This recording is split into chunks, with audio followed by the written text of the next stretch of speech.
On September 24, 2010, I was at Bifröst University to do a lecture for the students in cultural management. The lecture was called "What Can We Really Learn from Music Ensembles About Group Dynamics?" And you can see this entire lecture at my website, www.orkesterfilosofi.dk. The link is also at the end of this little video. Following the lecture, there was a little discussion session, and unfortunately I was the only one who was mic'd up, so I've replaced the actual questions from the audience with slides showing approximately what the question was. So I hope this will inspire you to see the entire lecture, or if you've already seen the entire lecture, then you can see this as a little supplement.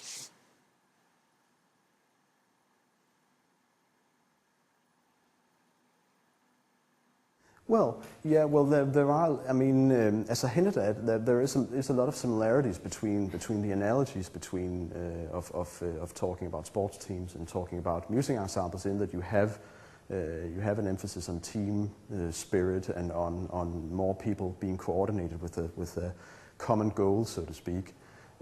And of course, if we look into modeling coordination processes in general, which what I have done, I've spared you the formal details, but I've used a lot of methods from epistemic logic, especially dynamic epistemic logic, which is a field of modern logic that actually has to do with describing information change and group dynamics due to information change in a situation or information exchange.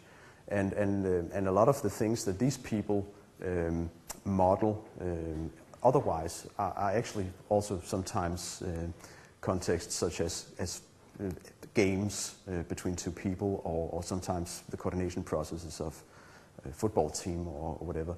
So it's certainly there's certainly a parallel in the way that you can describe coordination processes. But I think.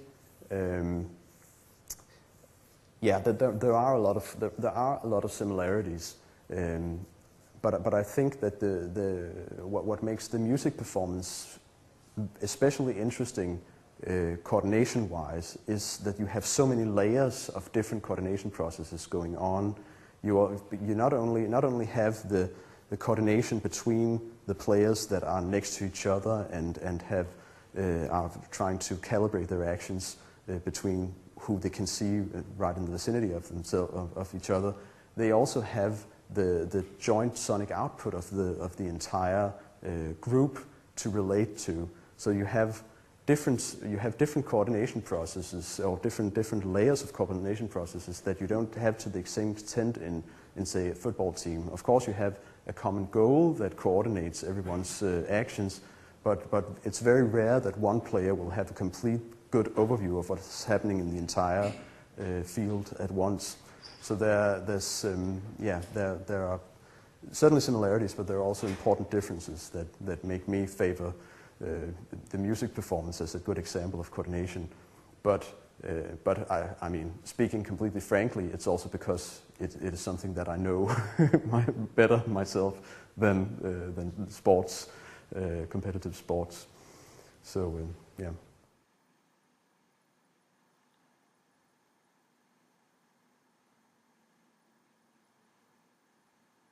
Well,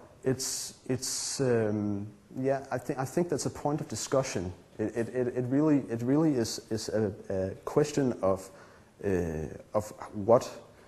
It's a question of degree. It's a question of whether you regard the actual spectrum of possible interpretations you can have as a factor in whether the musician has a freedom or not. I would say that the musician, in any case, regardless of whether it's an improvisation-based performance or whether it's composition-based, the musician always has a freedom to do whatever he or she wants to do within the norms of the performance context. So it's just that if you have an improvisation-based context, sometimes the range of possible actions can be slightly larger, or at least that's how people traditionally view it.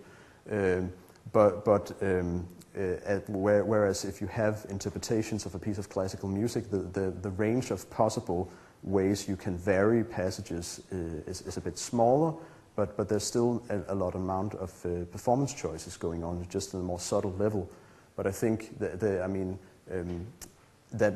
fact that people want to somehow own several different recordings of the same piece of music to sit and listen to, I like this movement better, and so on, that shows that there are significant differences in how people interpret things, and that the act of interpretation can be just as interesting and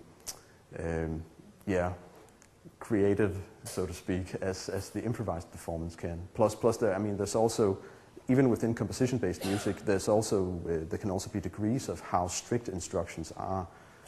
So some compositions naturally allow for more wider interpretations than other compositions do, and so on.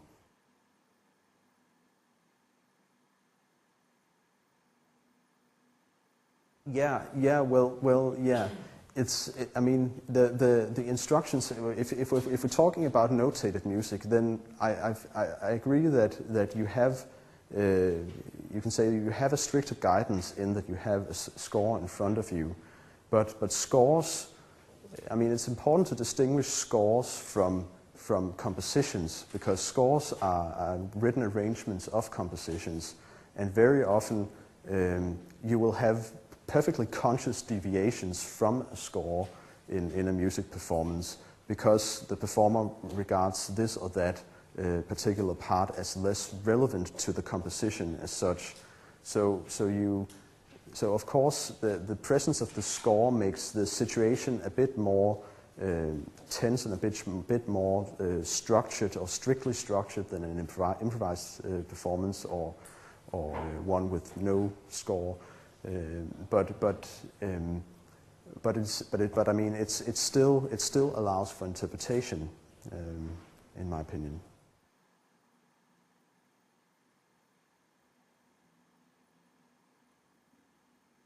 Well, thank you, and thank you for reminding me that I should actually also mention that as possible further research that I don't know if I will be able to do myself, but that I will certainly encourage. I think that the analogy of comparing, taking in the coordination process in theater are also extremely relevant. They almost call for a lot of the same examples as you have in the case of music, because you also have interpretation of a text and all of these things. And it's actually, again, to be completely honest, it's a matter of personal competence that I am looking at music rather than theater. One could perhaps say that it is sometimes easier to if you describe or use something as an analogy, if the thing that you compare with is slightly further removed from the general situation that you're comparing it with.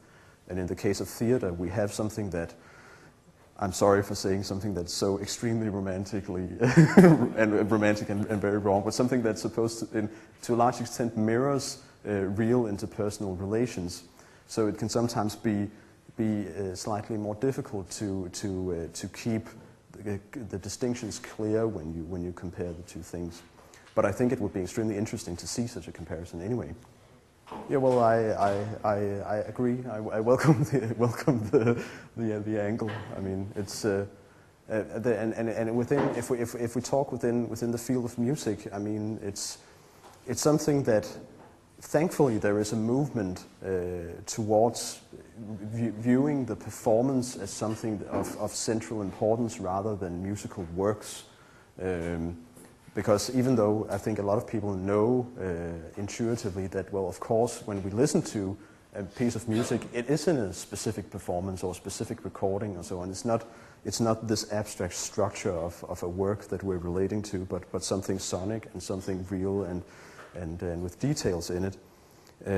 But traditionally, there's been less emphasis on the performer as the person who is interesting, and more focus on the people behind the scenes, so to speak, the composers or arrangers and so on. and this, and I mean that's an angle it's important to highlight for people, the vital role of performance.